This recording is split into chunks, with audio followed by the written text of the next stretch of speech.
Hello guys, कैसे हैं आप सभी लोग। आखिर कौन है ये तूतनखामन और हजरत यूसुफ अलैहिस्सलाम से उनका क्या कनेक्शन है, और मिस्र के खजाने 20वीं सदी में हावर्ड कॉटर के घर से कैसे निकले, इन सब सवालों का जवाब हम इस वीडियो में आगे देंगे। ये सब जानना है तो वीडियो को पूरा देखना और कहीं भी स्किप मत करना। आज का ये वीडियो काफी इंटरेस्टिंग होने वाला है। तूतनखामन 1341 बीसी में पैदा हुआ। ये एक फैरो था। फैरो या फिरौन बादशाह को कहते हैं। मिस्र के बादशाह अपने आप को फैरो कहते थे। जैसे मुस्लिम बादशाहों को सुल्तान कहा जाता है, इसी तरह मिस्र के बादशाहों को फैरो कहा जाता है। तूतनखामन का पहला नाम तूतनखतेन था, जिसका मतलब है एटेन की जिंदा तस्वीर। वो अखनातीन का बेटा था और ख्याल किया जाता है कि वो अखनातीन की बहनों में से एक का बेटा था। अपने दौरे हुकूमत के तीसरे साल तूतनखतीन ने एक्टेशन को छोड़ दिया था और अपनी रिहाइश गाह जदीद कायदा के करीब मुंतकिल कर दी। उसने अपना नाम बदल कर तूतनखामन रख लिया और पुराने देवताओं के मंदिरों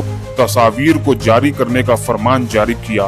तूतनखामन के मानी होते हैं अमून की जिंदा तस्वीर। तूतनखामुन, जिसे अक्सर किंग तूत कहा जाता है, एक कदीम मिस्री फिरौन था जो तकरीबन 9 साल की उम्र में 1333 कबल मसीह में तख्त पर बैठा। उसका दौरे हुकूमत तकरीबन 9 साल तक जारी रहा, जिसके दौरान उसने अपने बाप अखनातीन के बाद रिवायती बुत परस्ती और मुशरिकाना अकायद और फन को जारी किया। अखनातीन मिस्र के बादशाह का नाम था। उसे रियान बिन वलीद या अमून होते फोर के नाम से भी जाना जाता है। कुरान मजीद में साफ तौर से तो अखनातीन का नाम मौजूद नहीं है, लेकिन बाज़ मुहक्किकीन का कहना है कि हजरत यूसुफ अलैहिस्सलाम के जमाने में अखनातीन ही मिस्र का बादशाह था, और बाज़ मुहक्किकीन उसे मूसा अलैहिस्सलाम के जमाने से जोड़ते हैं। वल्लाहु आलम। ऐसा इसलिए कहा जाता है क्योंकि जब तूतनखामन तख्त पर बैठा तो कहा जाता है कि उसने मिस्र की उस बुत परस्ती का ऐलान किया जिसको उसके बाप ने तर्क कर दिया था।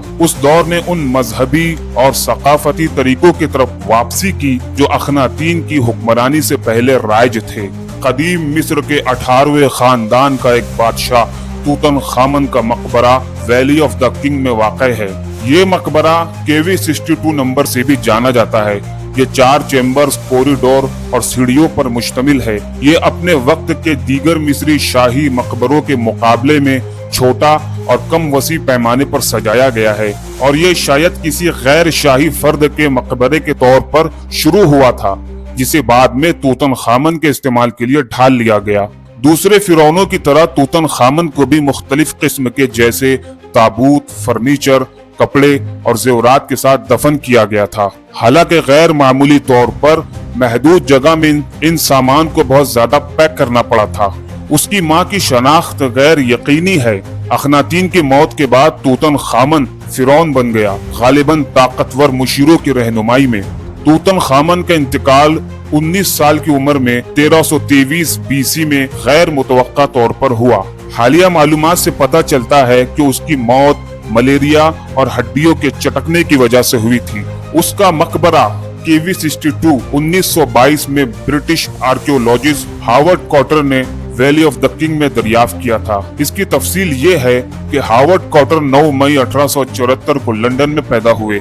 19वीं सदी की शुरुआत में कहा गया कि वहाँ खोजे जाने लायक कुछ नहीं है, लेकिन एक शख्स को इस पर यकीन नहीं था, और वो थे हावर्ड कॉटर। इस काम के लिए लॉर्ड कार्नवालिस ने कॉटर को फंडिंग की थी। 1914 में लॉर्ड कार्नवालिस ने कॉटर को खुदाई की इजाजत दे दी, लेकिन उनकी टाइमिंग बहुत खराब थी क्योंकि वर्ल्ड वॉर 1 शुरू हो चुकी थी और ब्रिटिश मिस्र में आकर लड़ाई की तैयारी करने लगे। इस वजह से खुदाई का काम रोक दिया गया।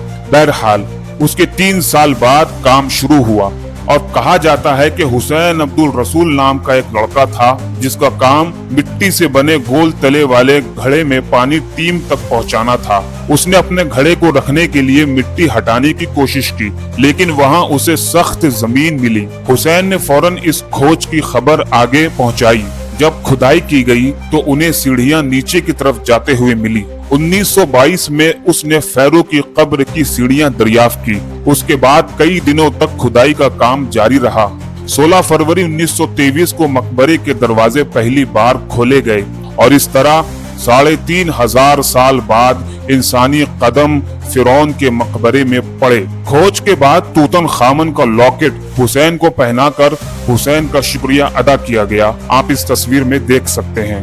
कहा जाता है कि कॉटर की मौत के बाद उसके घर से मकबरे से हासिल किए गए जेवरात मिले, जिससे साबित हुआ कि कॉटर ने अपने पेशे से बददियानती करते हुए उन जेवरात को गायब किया था। कहा जाता है कि मकबरे की दरियाफ्त के वक्त वहां से बड़ी मिकदार में सोना हासिल हुआ था और फिरौन के चेहरे पर पड़ा हुआ मास्क भी, जिसका वजन 11 किलोग्राम था। कहा जाता है कि कॉटर ने सोने के बड़े टुकड़ों को छोटा करके ले गया था। तकरीबन मकबरे में हजारों नमूने मौजूद थे, जिनमें मशहूर सोने का फैंदरी मास्क भी शामिल है, जो कदीम मिस्री सकाफत और तदफीन के तरीकों के बारे में अनमोल बसीरत फराहम करता है। तूतनखामन की मम्मी की मेडिकल जांच से ये पता चलता है कि मकबरा नंबर KV 55 में मौजूद मम्मी और तूतनखामन की जिस्मानी खासियत मिलती जुलती है। अपने मुख्तसर दौरे हुकूमत के बावजूद तूतनखामन के मकबरे ने अहम आसार कदीमा और तारीखी मालूमात पेश की है, जिससे ये पता चलता है कि वो जदीद दौर के मशहूर फिरौनों में से एक है। उसके मकबरे की दरियाफ्त कदीम मिस्र के फन, तहजीब और रोजमर्रा की जिंदगी को समझने में अहम किरदार अदा करती है। तो ये थी आज की हमारी वीडियो पसंद आई हो तो वीडियो को लाइक करे, कमेंट करे